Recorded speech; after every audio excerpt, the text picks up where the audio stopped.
Halo teman-teman, kita berjumpa kembali di channel Team Flash. Dan pada episode kali ini saya akan lakukan review, unboxing, dan juga merakit kit berikut ini, yaitu Dash Zero Horizon. Ini merupakan kit yang dimiliki oleh bapaknya Hinomaru Yonkuro ya. Jadi Hinomaru Yonkuro itu karakter utama di serial Dash Yonkuro guys.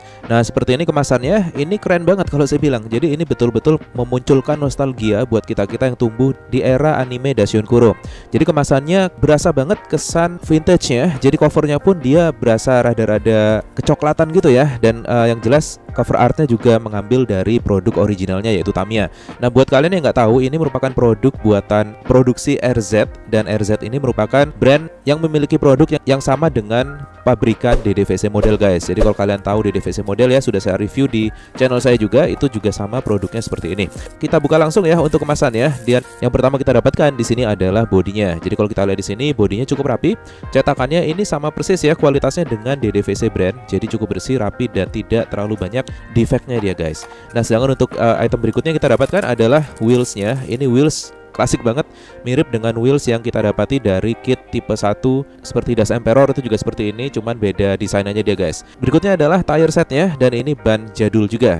Nah berikutnya yang kita dapatkan lagi adalah perintilan kecilnya seperti dinamo, gear, dan lain sebagainya. Nah yang pertama adalah propeller shaft seperti ini, lalu ada shaft 60 mm dan juga perintilan lain seperti gearnya. Nah ini untuk motornya, jadi ini berbeda dengan motor bawaan dari kit original Tamiya. Jadi ini saya tunjukkan untuk motor low RPM. Di sini sekalipun dia low RPM, ini original dari Mabuchi guys. Jadi kelihatan ya di sini ada markingnya Mabuchi.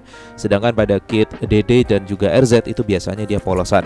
Nah selanjutnya kita bisa lihat untuk gearnya. Jadi di sini kita dapat gear, kalau dari bentuk counternya ini sepertinya super speed atau 3,5:1. Sebetulnya tidak mungkin ya untuk kit-kit jadul ini menggunakan gear set seperti ini. Jadi jelas pada gearboxnya sudah dimodifikasi guys.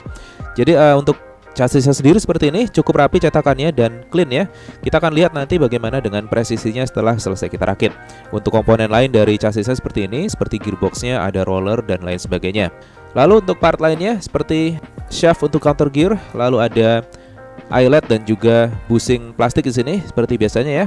Kita langsung aja ke item berikutnya, yaitu stikernya. Jadi untuk stikernya kualitasnya sama persis dengan produksi DDVC guys. Jadi dia cukup rapih, tidak ada miss untuk printingnya.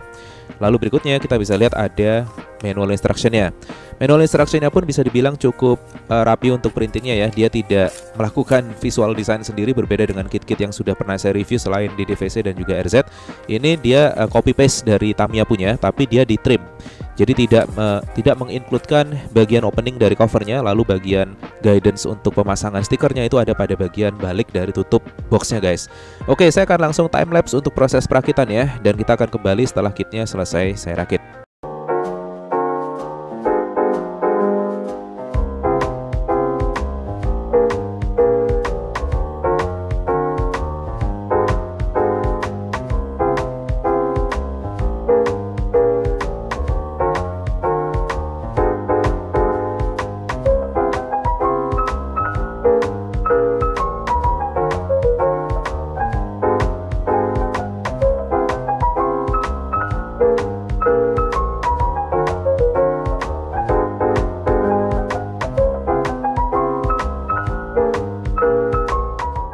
Oke, seperti ini untuk chassisnya sudah selesai dibuild, dan ini menggunakan mesin low RPM Mabuchi saya pasangkan.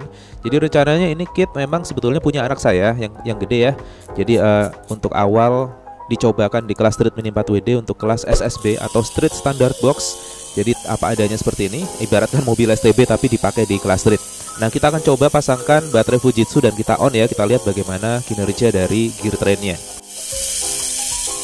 Nah setelah dinyalakan, rupanya dia agak seret guys. Jadi memang untuk chassis yang manufakturnya itu sama dengan produksi dari brand lain seperti DDVC ya. Ini jelas satu pabrik. Itu memang dia masalah seperti yang sudah sering saya ungkapkan di video-video review sebelumnya, itu masalah dia di gearnya. Di samping itu juga ada masalah pada rollernya. Jadi ini dia rollernya seret. Sedangkan untuk gearnya sendiri ini saya ganti dengan 51 original Tamiya. Dan untuk propeller shaftnya masih tetap bawaannya, akan tapi untuk crown gearnya ini menggunakan bawaannya guys. Jadi itu sebabnya dia agak seret. Tapi nggak tahu nanti kalau misalkan kendala akan kita ubah dengan gear bawaan dari Tamiya ya. Nah ini timbul masalah lain lagi. Jadi seperti yang pernah saya review untuk kit tipe 1 DDVC model, ini untuk kit ini chassisnya pengkang juga dia guys. Jadi kalau kita lihat di sini ya, kita perhatikan di atas permukaan cutting mat ini dia salah satu sisi dari bannya terangkat. Jadi seperti ini akan bermasalah kalau dijalankan nantinya guys. Jadi akan miring pasti, mobil akan cenderung berbelok entah itu ke kiri atau ke kanan. Nah jadi ini memang wajar dan nggak kaget sih saya sendiri, seperti dengan yang saya temui di beberapa kit replika ya. Ya namanya juga KW, kita nggak bisa berharap kit ini sempurna. Tapi dari segi cetakan paling tidak ini oke untuk dipajang. Nah oleh sebab itu saya lakukan detailing pada bodinya seperti ini. Ini saya detailing menggunakan cat hitam akrilik saja. Kalian bisa beli di toko buku merek apa aja bisa. Lalu untuk silvernya ini saya menggunakan silver marker biasa aja guys. Kalian juga bisa beli di toko buku. Saya lakukan dry brushing saja dan hasil akhirnya saya pasangkan stiker, lalu saya lakukan lining dengan drawing pen, lalu saya spray dengan clear RJ London. Hasilnya seperti ini. Gimana menurut kalian? Lumayan ya untuk kelas KW aja, sekedar untuk dipajang aja sih kayaknya ini oke. Dan buat fun aja, kalian mau ngajak anak kalian untuk bermain di street juga bisa pakai ini. Asal jangan lupa diganti dengan low RPM dan menggunakan gear ori dari Tamiya. Jadi anggap aja ini kit ikhlas ya. Karena kalau kita pakai kit original Horizon yang harganya udah selangit, terus kita pakai di track bahkan di street ya, itu keinjek bakalan nangis guys. Ya udah, jadi ini aja untuk hasil akhirnya seperti ini. Keren banget. Ini akan saya coba segera saya adu di track dan juga di kelas street.